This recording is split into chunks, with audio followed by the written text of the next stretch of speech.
Initiating moisture.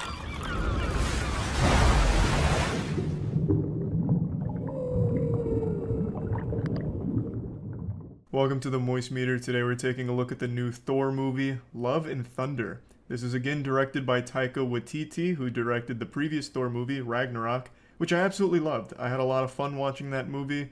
However, unlike Ragnarok, I didn't absolutely love this one, and I didn't have that much fun watching it. Watch out, wild opinion coming out of nowhere to catch you off guard. Bet you didn't expect that shit coming in so hard and so fast. The god of surprises. But yeah. Anyway, I was unfortunately let down with this film since I was a big fan of Ragnarok. I had high expectations going into this one, but walked away a bit disappointed.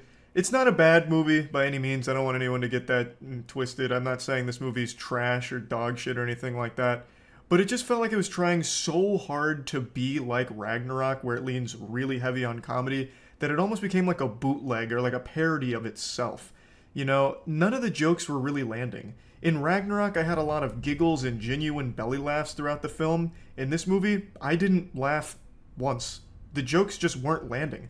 I felt like Ebenezer Scrooge just sitting there fucking stone-faced. Now, I know it sounds a little weird focusing so heavy on criticizing the comedy of this film, but that's really what this whole movie is. It's fundamentally a Marvel Universe rom-com, and they would not stop making jokes. This was a movie that didn't take its own plot seriously. Ragnarok had a problem where even like the most serious moments were undercut with jokes here and there. This whole movie, everything is undercut with jokes, top to bottom. It doesn't fucking stop. So if the movie doesn't care about its plot, why the fuck are the audience supposed to care about it? It just doesn't work. The big standout for this film was Gore. Christian Bale as Gore the God Butcher was fantastic. Actually a really cool villain. All the scenes he was in, all like 4 of them, he was barely in the movie, but every time he was on screen, he was good. Like, he was the best part of this movie by far. Everything else just kind of falls flat because at every step of the way, they're just joking the whole time. There are a few serious moments, but they only last like a split second before Korg will come in and make a quip or something like that. It just doesn't stop. It is basically just a comedy movie with some action in there. The action is good, especially a fight between the main cast and Gore on like a small little planet. It has like this black and white filter to it almost, and it's really cool. It's really well done. But outside of like the action and anything involving Gore, it's just underwhelming. And again, it wasn't just me that wasn't laughing during the film. I was in a full crowded theater, and pretty much no one was busting a gut laughing or slapping their knee having a hoot and a holler. Very rarely did anyone like laugh during this film. The dude behind me even audibly sighed very loud, which is pretty douchey, but sighed when Korg made his millionth quip of the film. Korg was one of my favorite parts of Ragnarok. Every time he spoke, it was entertaining. In this movie, he's like a core character and never stops making jokes. He's like a fucking Reddit user trying to farm karma. And one of Jackson's friends even called this movie Reddit the Movie, and it's pretty accurate. Again, the focal point of this movie is its comedy, which is why I'm talking about it so much. That is the main meat and potatoes here, and it didn't do it very well. And especially not compared to how they did it in Ragnarok. But now moving on to like the actual narrative here, it's definitely not bad, but it's not great. It's not an amazing plot by any means, but it's certainly serviceable. But there are so many plot conveniences that it starts to take you out. I'm not going to get into spoilers, but so many things happen in this movie where it's like, wow, what a coincidence. That's super lucky. Oh, wow, that timing couldn't have been better. Oh, the meeting of the gods is today? Oh, wow, okay, good. I guess that's just when we needed it. Like, there's just certain moments that feel like it's almost a Saturday morning cartoon level of, oh, that's convenient. Like, it doesn't feel earned half the time.